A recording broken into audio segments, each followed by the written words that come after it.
signed, sealed, delivered, I'm yours. Oh yeah, baby.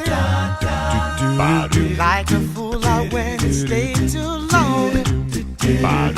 Now I'm wondering if your love's so strong. Ooh, baby, here I am, signed, sealed, delivered, I'm yours. Yeah. Then that time I went and said goodbye. Now I'm back and not ashamed to cry. Ooh, baby, here I am, I'm signed, sealed, delivered, I'm yours.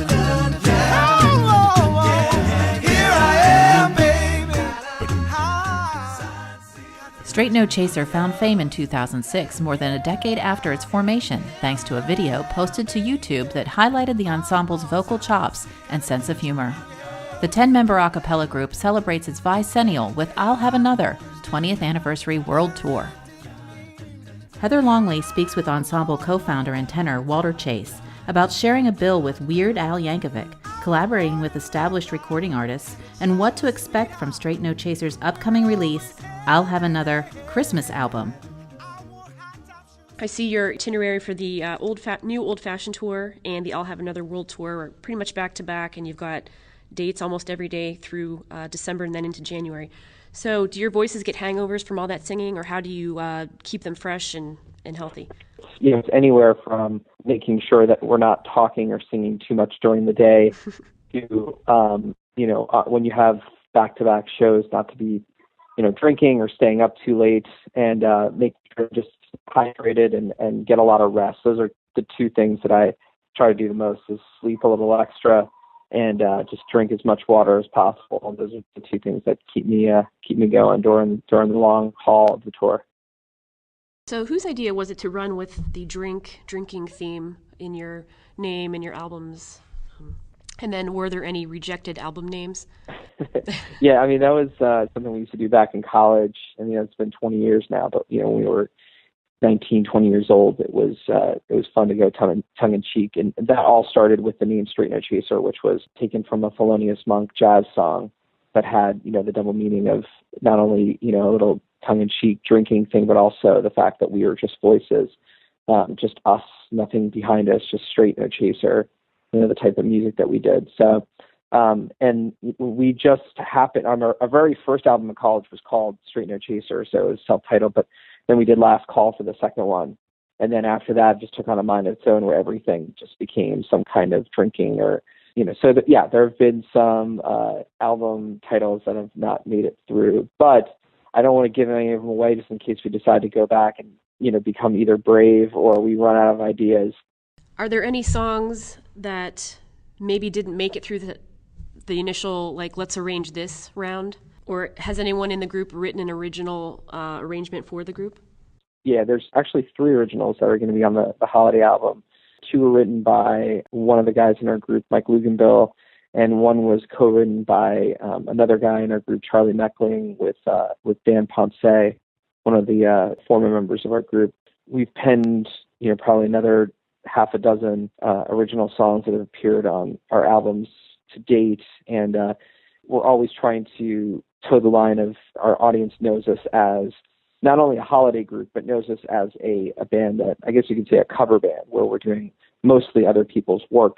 And taking those arrangements and making them as original as possible. So us trying to incorporate original music is something that I think we're all very interested in doing, if not only for the holiday albums that we're running out of holiday music to do, and we feel like sometimes the best option is to just, bring our own humor and twist to it, because, there's a lot of traditional songs, but we're not necessarily a traditional group in the way that we go at it. So the songs that we do, some of them are, what you would consider, I guess, top 40.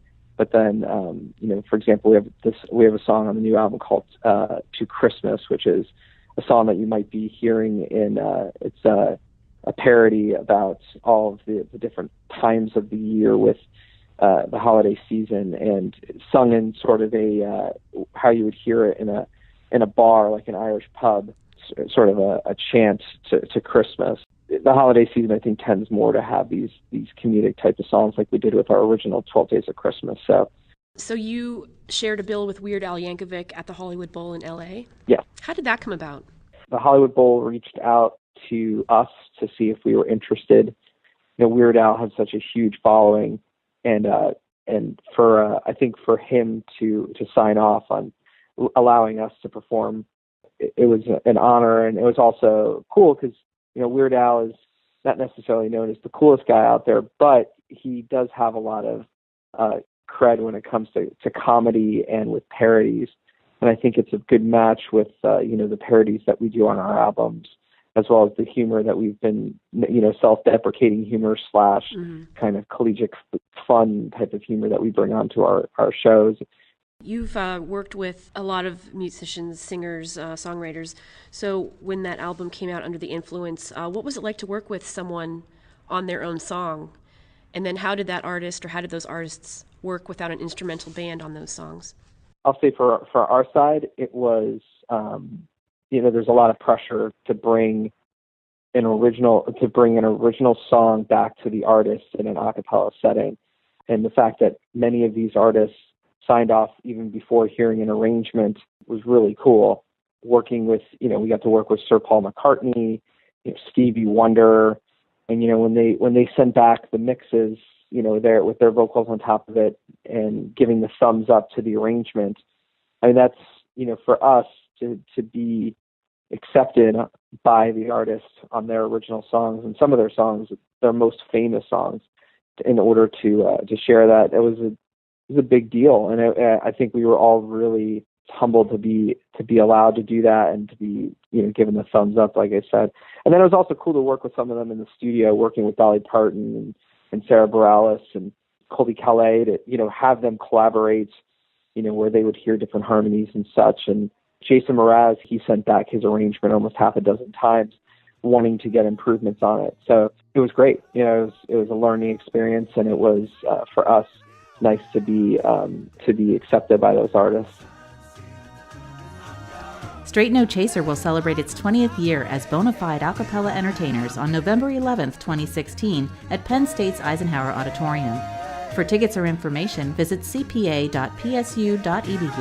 or phone 800-ARTS-TIX.